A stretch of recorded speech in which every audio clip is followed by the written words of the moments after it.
Un saludo para todos. Hoy nuestro tema es el origen oculto de la creación de Estados Unidos, de América. Muchas cosas no se encuentran en la historia que nos enseñan, ni en los libros académicos tradicionales.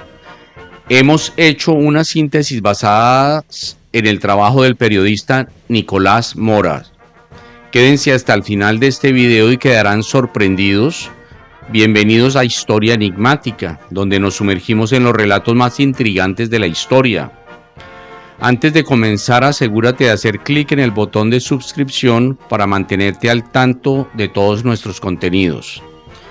Estados Unidos sigue siendo todavía la nación más poderosa del planeta en términos militares y rige nuestros mercados, nuestras políticas, nuestras tecnologías, nuestras noticias, nuestras guerras, nuestra cultura y nuestras vidas. Impone la voz más dominante dentro de las Naciones Unidas, del Fondo Monetario Internacional, del G7, del G20, de la OEA y de la OTAN.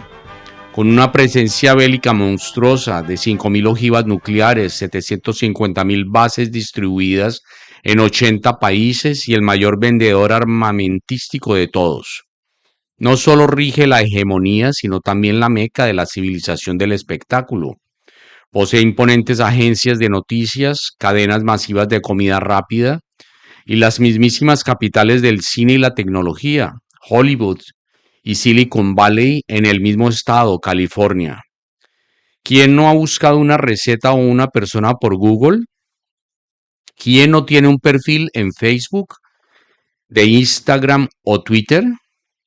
¿O chatea por WhatsApp con amigos, hijos, novia, esposo? ¿Quién no ha visto alguna película de Netflix o de Disney Plus o de Amazon Prime? ¿Hay alguien que no reconozca a Brad Pitt, Angelina Jolie, Leonardo DiCaprio y Robert De Niro? ¿Quién no ha leído alguna vez el New York Times o ha visto alguna vez en su televisor la CNN? ¿Quién no sintonizó a Messi pateando un tiro libre o a LeBron James lanzando un triple por la cadena ESPN? ¿A través de qué plataforma estás viendo este video, amigo? ¿No lo están viendo a través de TikTok? Todas estas corporaciones descomunales deciden en gran medida la información que fluye por tu televisor, tu computadora, tu tableta y tu celular. Y hablando del Pentágono, el GPS que utilizas para conducir tu automóvil fue creado por el Pentágono. Y si no tienes coche, no te preocupes. Mediante la Big Data puedes saber dónde vives y qué haces ahora mismo. Ya a estas alturas, ¿qué piensas y probablemente qué pensarás? Wall Street está en las billeteras de casi todos nosotros. George Washington, Thomas Jefferson, Benjamin Franklin, Hamilton, la historia oficial los considera héroes de la patria, hombres ilustrados, virtuosos, valientes que dedicaron sus vidas a liberarnos del yugo de los reyes, un milenario sistema monárquico que nos trajo una democracia maravillosa, plagada de justicia, orden y paz. Aquí les comentaremos la otra historia más crítica, más honesta, pero al mismo tiempo mucho más interesante, que también tiene héroes. Veremos traiciones, esclavismo, mafia, lujuria puritana, masonería, jesuitismo, varias sociedades secretas, logias peligrosas, teorías conspirativas que siguen hasta la actualidad. El más heroico de los padres fundadores no lo verán en ningún billete de dólar y no se enseña en las elementary de Estados Unidos. Estamos hablando de Henry David Thoreau. Vamos a comenzar con las 13 colonias, las sectas comunistas y los anarquistas cuáqueros. En 1620, después de sobrevivir a 65 días de tortuosas condiciones de miseria y enfermedad surcando los mares del Atlántico, los extremistas religiosos que montaban sobre el buque Mayflower avistaron las prometedoras orillas del nuevo continente y comenzaron a cantar el salmo de la alabanza. Cantad alegres a Dios, habitantes de toda la tierra. Servid a Jehová con alegría. Venid ante su presencia con regocijo. Reconoced que Jehová es Dios. Consideraban un pecado llevar redes para pescar y provisiones de agua para eventuales demoras. Prevenir sería toda una rebeldía y el dogma los terminó matando. Zarparon del puerto para dejar atrás a una tensa Inglaterra que se acercaba a pasos acelerados a una guerra civil cruenta.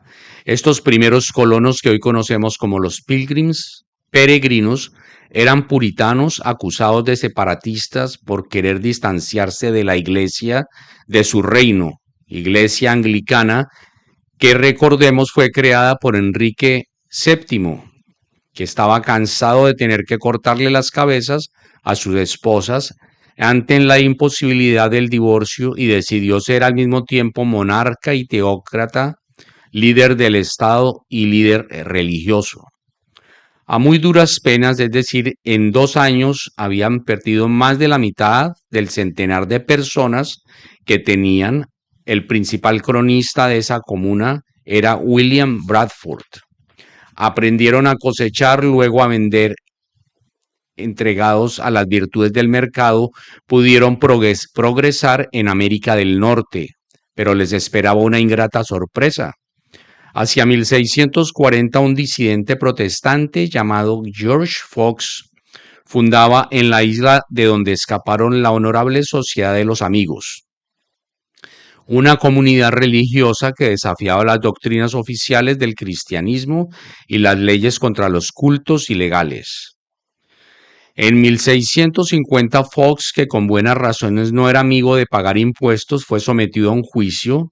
Él era el líder de los Quakers, o los cuaqueros.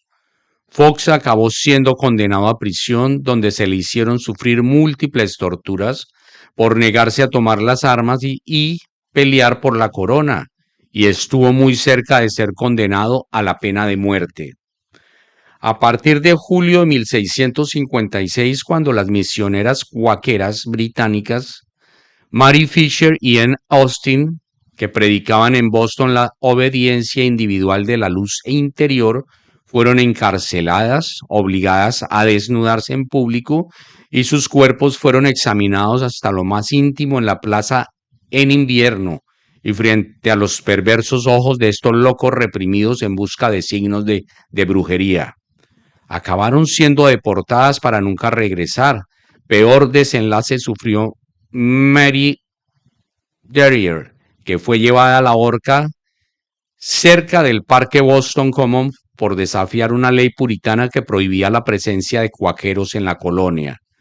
Los cuáqueros fueron unos sufridos prófugos hasta que en 1681 uno de ellos logró que el rey Carlos II le otorgase una enorme extensión en tierra americana. Su nombre era William Penn y allí fundó la famosa Pensilvania. Penn y Fox habían creado una iglesia, como les digo a ustedes, una sociedad de los amigos, que así se sigue llamando. Recaudación de impuestos y otros menesteres era lo que tenían ellos pensado hacer en ese entonces.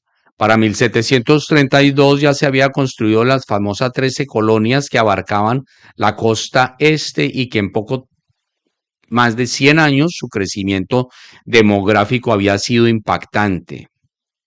De los apenas cientos de inmigrantes que llegaron a comienzos de 1600 para 1700, pasaron a 250,000 y en 1750 más de 1,000,000. No olvidemos que el salvaje oeste, Wild West, estaban los nativos americanos, que no eran tan salvajes como se piensa, formados por diversas tribus como los iroqueses. Algunas tribus eran particularmente pacíficas, como los Hopis y los Lenape. Con el Reino Unido en la Guerra de los 7 años, que el propio Winston Churchill, que además de político y genocida, fue un gran historiador, calificaría como la verdadera Primera Guerra Mundial, ya que las primeras potencias del momento fueron beligerantes. Inglaterra, Prusia y el Principado de Hannover lucharon contra Francia, Portugal y el Imperio Español para determinar la supremacía colonial de América del Norte. Pero también se disputaron buena parte de Centroamérica, las Islas Filipinas y la India entera. 1.400.000 soldados perdieron la vida en este conflicto global, tan poco conocido en la modernidad, que acabó con Inglaterra, afianzando su poder y recibiendo, entre otras cosas, la Florida de parte de España y todos los territorios franceses en Canadá, el este del río Mississippi y el oeste de los montes Apalaches. Además, Dominica, Granada, San Vicente y Tobago. Los colonos lucharon para el rey Jorge I, proporcionando milicia, alimentos y dinero, pero no recibieron gran recompensa. De concluir la contienda, el Parlamento aprobó como premio la ley del azúcar, que establecía medidas estrictas de recaudación de impuestos en la costa este y ponía en riesgo el comercio de contrabando, que era uno de los principales ingresos. La absurda ley del timbre imponía tributos directos a las colonias por primera vez. Todos los documentos oficiales, periódicos, almanaques, folletos, hasta las barajas de naipe debían tener sellos costosos, lo cual fomentaba castas enteras de burócratas. Un grupo clandestino de patriotas furiosos que se hacían llamar los Hijos de la Libertad, Sons of Liberty, se rebelaron ante esta ley injusta y en Boston quemaron los registros del tribunal del vicealmirante, saqueando la casa del presidente del Tribunal Supremo, el ampón Thomas Hutchinson, que por su posición de ser juez se aprovechaba y lideraba una gran organización dedicada al vigueato, el robo de ganado. Lo cierto es que los Hijos de la Libertad divulgaron entre sí una máxima que terminaría fundando la democracia estadounidense. No taxation without representation. No hay tributación sin representación. De hecho, en 1776, Adam Smith publicaba La riqueza de las naciones, un verdadero manuscrito iniciático en la economía, y allí mismo comentaba que el Parlamento inglés nunca le había exigido hasta entonces a las colonias nada que se aproximase siquiera a una pequeña proporción de lo que pagaban sus compañeros súbditos en casa. Smith, como la mayoría de los liberales, tenía sentimientos antiimperialistas pese a ser funcionario de aduana. Sin embargo, un tal Benjamin Franklin apareció como portavoz americano en la Cámara para contradecir los dichos de Smith, remarcando que los gobiernos coloniales habían reclutado, equipado y pagado a 25.000 soldados para luchar contra Francia en la Guerra de los 7 años y ni siquiera podían tener representación en el Parlamento para la toma de decisiones, no siendo más por esta primera parte de la historia secreta o oculta de los Estados Unidos. La iremos desarrollando poco a poco en otros capítulos. Si les ha gustado el video, pueden darle un like. Los que no se han suscrito pueden suscribirse al canal. Dejen sus comentarios para que podamos profundizar más sobre el tema y pueden compartirlo en sus redes. Hasta pronto, amigos.